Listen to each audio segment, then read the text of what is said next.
Assalamualaikum warahmatullahi wabarakatuh. Salam sejahtera bagi kita semua. Perkenalkan, saya Manasena Susana dari program studi akuntansi Universitas Kristen Duta Wacana.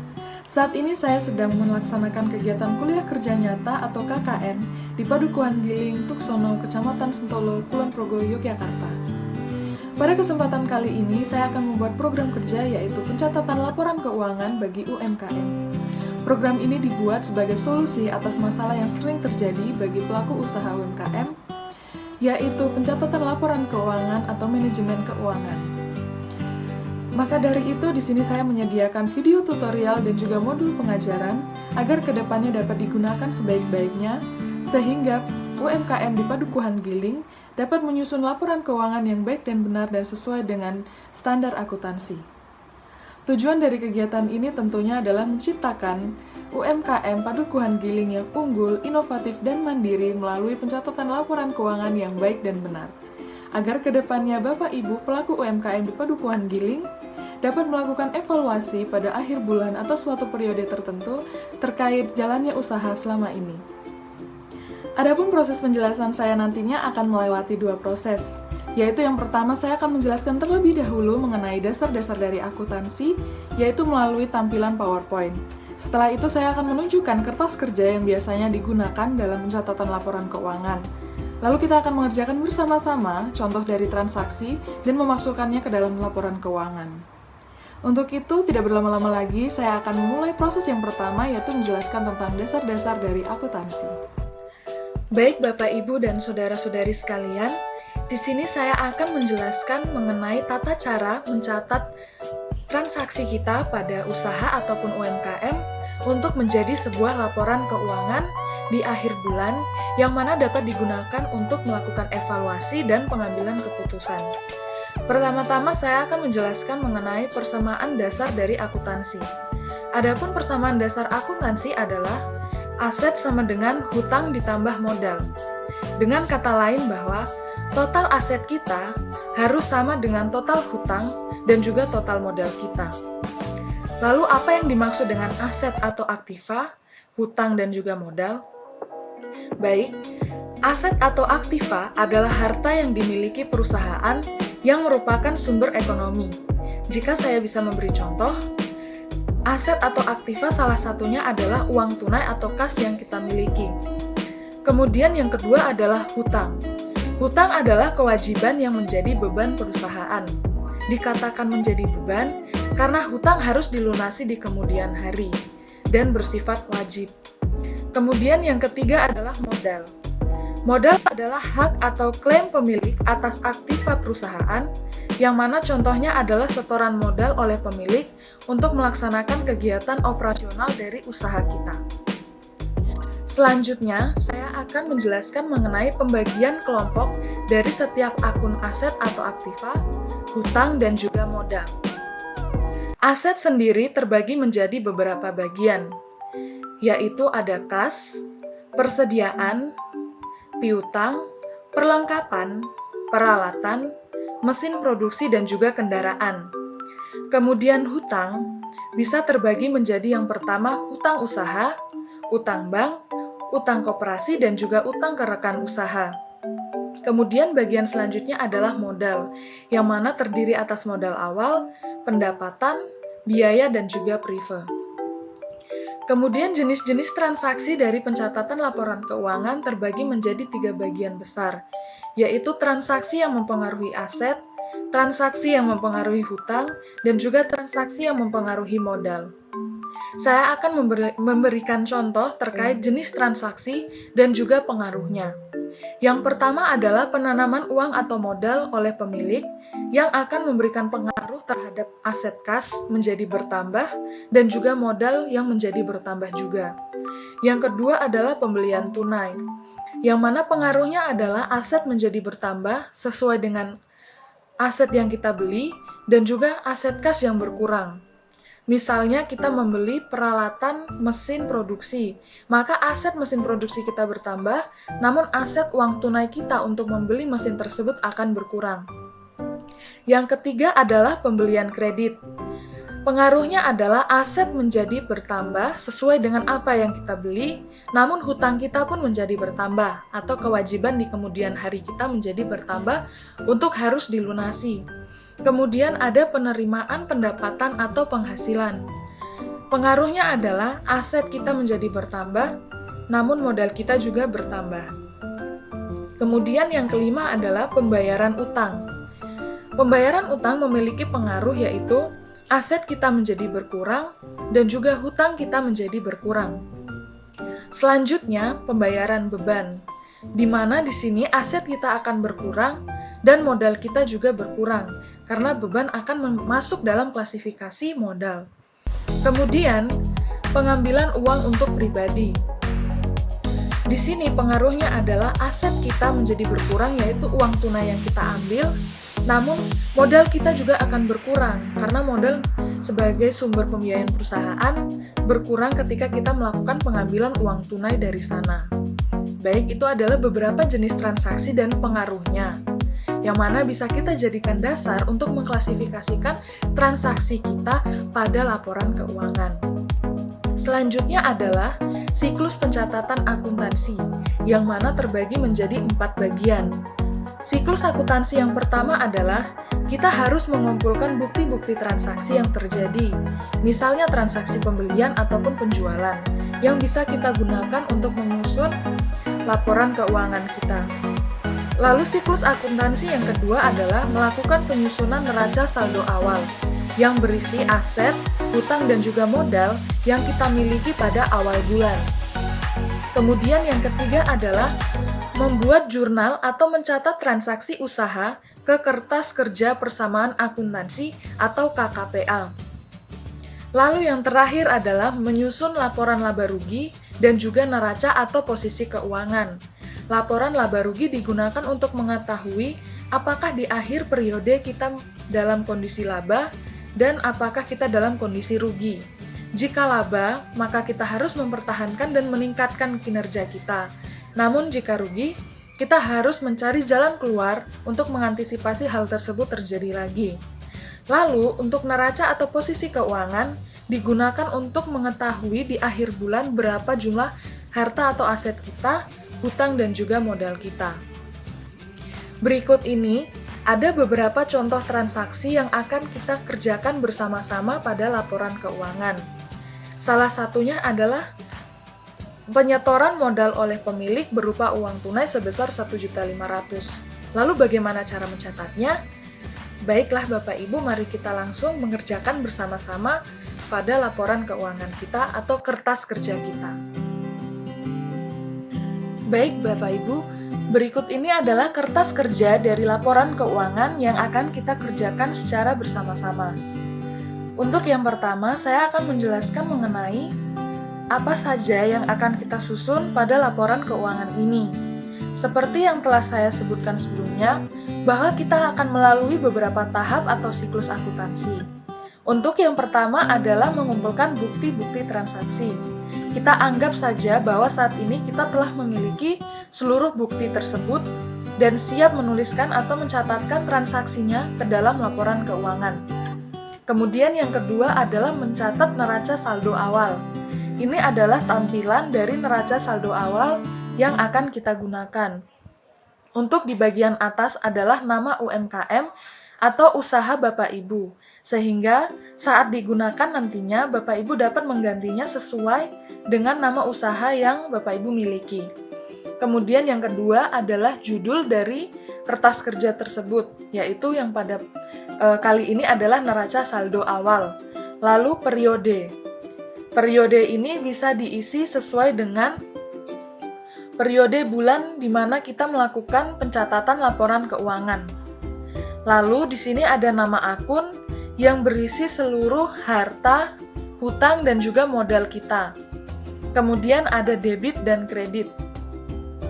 Beberapa akun memiliki saldo pada bagian debit, yaitu kas, bahan baku, piutang, persediaan, perlengkapan, peralatan, dan juga beban, biaya, HPP, ataupun prive. Namun untuk beberapa akun lainnya akan berada pada sisi kredit. Contohnya adalah utang usaha, utang bank, modal awal, dan juga pendapatan. Setelah itu kita akan melangkah kepada kertas kerja yang kedua, yaitu KKPA atau kertas kerja persamaan akuntansi, untuk mencocokkan bahwa aset sama dengan hutang ditambah dengan modal. Di sini terdiri atas tanggal, transaksi apa yang terjadi, lalu apa pengaruhnya terhadap aset, apa pengaruhnya terhadap hutang, dan juga apa pengaruhnya terhadap modal. Kemudian, di bagian bawah akan dijumlahkan, yaitu total asetnya berapa, dan juga total utang dan modalnya berapa. Untuk membuktikan bahwa kita telah mengerjakan kertas kerja persamaan akuntansi dengan benar, maka total aset harus sama dengan total hutang dan juga modal. Kita lanjut kepada kertas kerja yang ketiga, yaitu laporan laba rugi. Pada laporan laba rugi, Bapak Ibu bisa mengganti bagian nama UMKM ini dengan nama tempat usaha masing-masing. Kemudian di baris kedua ada judul dari kertas kerja, yaitu laporan laba atau rugi.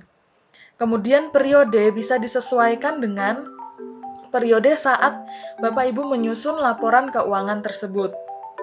Dalam laporan laba rugi ini terbagi menjadi dua, yaitu pendapatan dan juga biaya atau beban.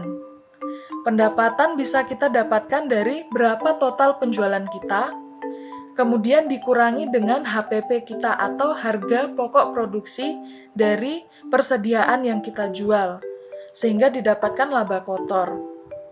Lalu di bagian bawah ada yang namanya biaya yang diklasifikasikan menjadi beberapa macam. Ada biaya gaji, listrik, telepon, air, maupun biaya umum lain-lain. Jika terdapat biaya tambahan, Bapak Ibu bisa menambahkannya di bagian paling bawah. Lalu, setelah total biaya dijumlahkan, maka laba kotor akan dikurangi dengan total biaya untuk menghasilkan laba bersih. Selanjutnya, yang terakhir adalah laporan posisi keuangan, yaitu laporan yang menunjukkan bagaimana aset, utang, dan juga modal kita pada akhir periode. Pertama-tama, Bapak Ibu bisa mengganti baris nama UMKM dengan nama usaha masing-masing Bapak Ibu. Kemudian masuk ke baris yang kedua, yaitu judul dari kertas kerja, yang mana adalah laporan posisi keuangan.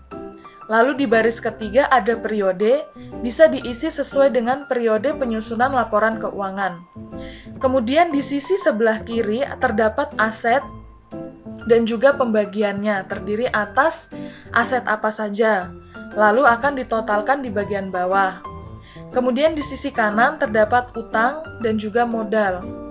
Utang terdiri atas utang usaha ataupun utang bank, dan jika terdapat utang jenis utang lainnya dapat ditambahkan di bawah utang bank. Setelah itu dapat ditotalkan. Lalu bagian modal. Modal terdiri atas modal awal, yang mana berasal dari neraca saldo awal kita, kemudian laba bersih, yang berasal dari laba bersih di laporan laba atau rugi, lalu preferred didapatkan dari total pengambilan modal yang dilakukan dalam suatu periode, lalu modal pemilik. Modal pemilik ini didapatkan ketika dalam berjalannya suatu periode kita menambahkan modal. Kemudian seluruh modal tersebut atau jenis-jenis modal ini akan ditambahkan. Setelah ditambahkan, maka akan ditambahkan lagi total hutang dan juga modal di bagian paling bawah. Total utang dan juga modal harus sama dengan total aset. Seperti yang bisa dilihat saat ini total asetnya adalah 16.250. Total hutang dan modalnya juga sama, yaitu 16.250. Jika sudah seperti ini, maka dapat dipastikan bahwa penyusunan laporan keuangan dari Bapak Ibu dapat dikatakan benar. Selanjutnya kita akan masuk untuk mengerjakan beberapa transaksi yang tadi saya sudah tampilkan sebelumnya. Di sini ada beberapa transaksi. Untuk transaksi yang pertama, yaitu di tanggal 1 Juni, terdapat transaksi penyetoran modal oleh pemilik berupa uang tunai sebesar 1.500.000. Maka kita akan langsung masuk kepada kertas kerja persamaan akuntansi. Kita catatkan terlebih dahulu tanggalnya, yaitu 1 Juni 2021. Jenis transaksinya adalah penyetoran modal. Penyetoran modalnya sebesar 1.500.000. Jika terjadi penyetoran modal, maka otomatis kas kita bertambah sesuai dengan modal yang disetorkan, dan modal kita pun bertambah. Di sebelah sini kita ketikkan juga bagian modal awal, yaitu 1.500.000. Ini adalah transaksi yang pertama untuk penyetoran modal, yaitu penambahan aset kas sebesar 1.500.000 dan juga penambahan modal sebesar 1.500.000. Kita akan beralih ke transaksi yang kedua. Pada tanggal 2 Juni dibeli blender bumbu seharga 500.000. Blender bumbu merupakan peralatan yang digunakan untuk menunjang operasional perusahaan atau usaha kita. Maka jenis transaksinya dapat kita tulis pembelian peralatan. Kemudian tadi harganya adalah 500.000, sehingga kita bisa tuliskan di bagian peralatan terjadi penambahan sebesar 500.000. Karena kita membelinya secara tunai, maka otomatis aset kas kita berkurang sesuai dengan harga peralatan yang kita beli. Maka kita bisa tuliskan menggunakan tanda minus dan total kas yang kita keluarkan untuk membeli peralatan. Sehingga pencatatan transaksinya bisa terlihat seperti ini, yaitu peralatan bertambah 500.000 dan uang kas berkurang sebesar 500.000. Kita lanjutkan kepada transaksi yang ketiga, yaitu pada tanggal 2 Juni juga telah dibeli kemasan 2 pak yang masing-masing harganya adalah 15.000. Kemasan merupakan jenis dari perlengkapan usaha, sehingga kita bisa menulis jenis transaksinya adalah pembelian perlengkapan. Perlengkapan tadi kita beli 2 pak dengan harga masing-masingnya 15.000. Sehingga kita memiliki penambahan perlengkapan sebesar 30.000. Lalu kita membelinya dengan uang tunai. Sehingga aset kas tunai kita juga akan berkurang, yaitu sebesar 30.000 sesuai dengan harga perlengkapan yang dibeli. Baik, ini adalah pencatatan transaksi ketiga untuk pembelian perlengkapan. Kemudian transaksi selanjutnya adalah pada tanggal 3 Juni dibeli bahan baku, saya ambil contoh di sini bahan baku peyek, seharga 250.000. Mari kita tuliskan tanggalnya, yaitu 3 Juni 2021, pembelian bahan baku seharga 250.000 secara tunai, sehingga aset kas kita akan berkurang 250.000 sesuai harga pembelian bahan baku kita. Lalu, untuk selanjutnya pada tanggal 8 Juni, terjadi penjualan, yaitu peyek sebesar 7 pieces, di mana harga masing-masingnya adalah 15.000. Namun, pada saat penjualan tersebut, pelanggan hanya memberikan uang tunai sebesar 50.000. Dan sisanya akan dibayarkan pada waktu yang akan datang. Kemudian kita menetapkan harga pokok produksi dari peyek kita adalah 10.000. Kemudian kita mengambil keuntungan 5.000 sehingga kita jual 15.000. Dan di sini lakunya 7 buah atau 7 pieces. Mari kita catat bersama-sama. Pada tanggal 8 Juni 2021 terjadi penjualan persediaan, yang dimana persediaan kita tentunya akan berkurang, yaitu sesuai dengan harga pokok produksi atau HPP kita, yaitu 10.000 dikalikan dengan persediaan yang keluar, yaitu ada 7 buah. Kemudian di bagian pendapatan, kita memperoleh pendapatan sebesar harga jual kita 15.000 dikali dengan jumlah yang kita jual, yaitu 7 pieces. Lalu di sisi HPP, akan kita tuliskan juga terjadi pengurangan HPP sebesar yaitu 10.000 HPP kita dikalikan dengan jumlah pieces yang kita jual, yaitu 7 pieces. Sehingga HPP kita berkurang 70.000. Dari pendapatan 105.000, yang dibayarkan baru 50.000. Jadi yang menjadi uang kas atau uang tunai yang kita terima hanya 50.000. Kemudian, yang tersisa dicatat di mana? Yang tersisa akan kita catat pada kolom piutang. Caranya adalah total dari pendapatan kita yaitu 105.000 akan dikurangkan dengan uang kas yang telah kita terima yaitu 50.000. Sehingga piutang kita dari pelanggan adalah sebesar 55.000. Transaksi selanjutnya yaitu tanggal 10, kita menerima pelunasan atas penjualan peyek di tanggal 8 sebesar 55.000. Tanggal 10 Juni 2021, penerimaan pelunasan, yaitu kita menerima uang kas sebesar 55.000 dan piutang kita berkurang sebesar 55.000. Lalu, pada tanggal 11 Juni, kita membayar beban yaitu biaya listrik 300.000, telepon 100.000, dan air 300.000. Maka dapat kita tuliskan tanggal 11 Juni 2021, pembayaran biaya air, listrik, air, dan telepon. Uang kas kita tentunya akan berkurang untuk pembiayaan biaya listrik sebesar 300.000, air sebesar 300.000, dan telepon sebesar 100.000.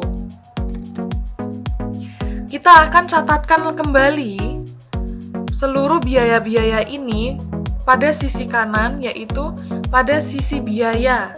Yaitu yang pertama tadi adalah 300.000 dari bagian listrik, 300.000 juga dari bagian air, dan 100.000 dari bagian telepon. Sehingga sisi kanan dan kiri yaitu jumlahnya sama, kas yang keluar adalah sejumlah 700.000 total penjualan ini, dan di sisi kanan biaya yang telah berkurang juga 700.000. Lalu untuk transaksi yang terakhir adalah pengambilan modal untuk keperluan pribadi sebesar 1.200.000. Maka dapat kita tuliskan di sini tanggal 12 Juni 2021 terjadi prive atau pengambilan modal, yaitu sebesar 1.200.000 berkurang di bagian aset kas dan juga di bagian prive. Bagian prive akan berkurang juga sebesar 1.200.000. Baik. Lalu di kolom bagian akhir, seluruh transaksi kita harus dijumlahkan. Artinya kas akan dijumlahkan. Di sini jumlahnya minus 1.075. Kemudian bahan baku harus dijumlahkan. Di sini 250.000. Begitu juga dengan setiap akun-akun lainnya. Setelah dijumlahkan, maka kita akan mengklasifikasikannya menjadi dua bagian, yaitu di sini ada total aset dan di sebelah kanan ada total utang dan modal. Jika kita lihat di sini, total aset kita adalah minus 365.000, total utang dan modal kita juga minus 365.000. Artinya, pengerjaan kita pada kertas kerja persamaan akuntansi adalah benar, karena total aset dan total utang modal kita berjumlah sama. Selanjutnya kita akan masuk ke dalam laporan laba rugi. Laporan laba rugi untuk penjualan muncul 105.000. Dapatnya dari mana? Penjualan kita akan ambil dari kertas kerja persamaan akuntansi bagian pendapatan. Total pendapatan kita berapa? Mari kita lihat di bawah sini, total pendapatannya adalah 105.000. Sehingga penjualan kita juga sebesar 105.000. Kemudian HPP akan diambil juga dari kertas kerja persamaan akuntansi. Mari kita lihat total HPP kita berapa. Di sini adalah minus 70.000. Sehingga laba kotor kita adalah 105.000 dikurang 70.000, yang mana hasilnya adalah 35.000. Kemudian untuk biaya gaji tidak kita lakukan pada bulan ini, sehingga bisa kita lewatkan. Lalu untuk biaya listrik, bisa kita lihat bahwa biaya listrik di sini kita membayar listrik sebesar 300.000. Maka jumlah biaya listrik kita 300.000. Kemudian biaya telepon kita ambil lagi dari kertas kerja persamaan akuntansi, yaitu sebesar 100.000. Kemudian biaya air kita ambil lagi dari kertas kerja persamaan akuntansi, yaitu sebesar 300.000. Selanjutnya, biaya umum lain-lain tidak ada, maka dapat dikosongkan. Seluruh biaya ini dapat dijumlahkan. Setelah dijumlahkan, kita akan menghitung berapa laba bersih yang dihasilkan. Laba bersih yang dihasilkan diperoleh dari laba kotor kita sebesar 35.000 dikurang biaya kita 700.000, sehingga kita ada dalam kondisi rugi, yaitu rugi sebesar 665.000, karena pendapatan kita tidak bisa menutupi biaya yang kita miliki atau kita keluarkan. Lalu yang terakhir adalah untuk melihat aset, utang, dan juga modal kita pada akhir bulan. Aset kas kita diperoleh dari mana? Diperoleh dari jumlah di neraca saldo, yaitu 7.500.000, akan dijumlahkan dengan total aset di kertas kerja persamaan akuntansi. Di sini ada minus 1.075.000. Sehingga kas kita di akhir bulan berjumlah 6.425.000. Sama halnya dengan bahan baku. Kita juga akan menjumlahkan bahan baku di neraca saldo awal, dijumlahkan dengan bahan baku total yang ada di kertas kerja persamaan akuntansi, yaitu di sini sebesar 250.000. Sehingga bahan baku kita berjumlah 2.750.000. Begitu juga dengan perlengkapan. Perlengkapan di neraca saldo awal 750.000 dijumlahkan dengan di kertas kerja persamaan akuntansi, yaitu perlengkapan di sini sebesar 30.000. Sehingga di sini jumlahnya adalah 780.000. Begitu juga dengan persediaan dan juga peralatan. Di sisi hutang juga sama. Kita tidak memiliki hutang usaha dan hutang bank, maka di sini masih dalam kondisi 0 atau kosong. Kemudian modal awal kita diambil dari neraca saldo di awal, yaitu 16.250.000, sehingga masih sama hasilnya, yaitu 16.250.000. Kemudian laba bersihnya kita ambil dari mana? Kita ambil dari kertas kerja laba rugi. Di bagian laba bersih, di sini kita mengalami kerugian sebesar minus 665.000. Kita tuliskan di bagian modal sini. Lalu untuk priva, tadi di kertas kerja persamaan akuntansi, priva atau pengambilan modal sebesar minus 1.200.000. Sehingga di bagian laporan posisi keuangan atau neraca, priva sebesar minus 1.200.000. Lalu terjadi penambahan modal pemilik di kertas kerja persamaan akuntansi sebesar 1.500.000. Kita tuliskan juga di laporan posisi keuangan. Sehingga total modal kita adalah 15.885.000. Total hutang dan modal, yaitu total hutangnya 0, total modalnya 15.885.000, sehingga total hutang dan modal adalah sama, yaitu 15.885.000. Bisa kita lihat di sisi kiri aset dan juga di sisi kanan hutang dan modal memiliki jumlah yang sama, yaitu 15.885.000, dan keduanya bersifat benar. Artinya penyusunan laporan keuangan kita dari neraca saldo awal, kertas kerja persamaan akuntansi, laporan laba rugi, dan juga laporan posisi keuangan bersifat benar. Baik, demikianlah Bapak Ibu yang bisa saya jelaskan dari tata cara pencatatan laporan posisi keuangan, laba rugi, persamaan akuntansi maupun neraca saldo awal. Seluruh kertas kerja ini digunakan untuk mencapai suatu tujuan akhir, yang mana adalah mengetahui kita dalam kondisi laba atau rugi. Di sini kita dalam kondisi rugi. Berarti kita harus apa? Meningkatkan penjualan kita. Itu adalah keputusan yang bisa kita ambil dari laporan keuangan yang kita susun bersama-sama saat ini. Jika terjadi transaksi lain dengan angka yang berbeda, Bapak Ibu bisa mengisinya dengan cara yang sama pada setiap kertas kerja berikut, dengan syarat-syarat dan ketentuan yang mana sudah saya jelaskan sebelumnya. Terima kasih untuk perhatian Bapak, Ibu, dan saudara-saudari sekalian. Mohon maaf jika terdapat salah kata dan juga beberapa hal yang kurang jelas. Saya mohon maaf untuk itu, dan jika ada pertanyaan lebih lanjut, Bapak, Ibu, dan saudara-saudari sekalian dapat menghubungi saya pada kontak yang saya bagikan. Terima kasih untuk perhatiannya. Sampai jumpa. Baiklah Bapak Ibu, demikianlah tadi video pengajaran saya mengenai bagaimana cara mencatat laporan keuangan yang baik dan benar dan juga sesuai dengan standar akuntansi bagi UMKM. Saya harap pengajaran saya dapat diterima dan juga dimengerti dengan baik, agar kedepannya Bapak Ibu dapat melakukan pencatatan laporan keuangan bagi usaha masing-masing, sehingga dapat menjadi bahan evaluasi dan juga pengambilan keputusan. Saya mohon maaf jika terdapat salah kata dan juga hal-hal yang kurang berkenan di hati Bapak Ibu selama saya menjelaskan proses pencatatan laporan keuangan tadi. Akhir kata, saya mengucapkan terima kasih atas perhatiannya dan sampai jumpa lagi.